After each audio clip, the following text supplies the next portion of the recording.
All problems in the world go back to the British.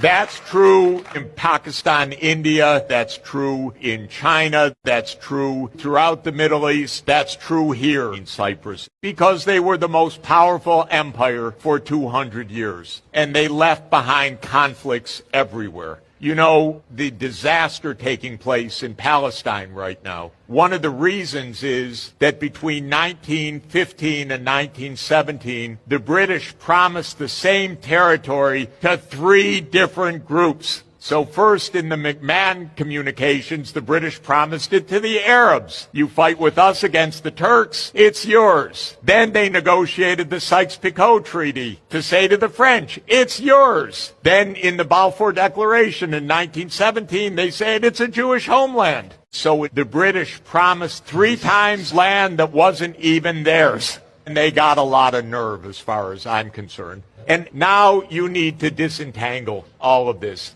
But this is where the problems originate.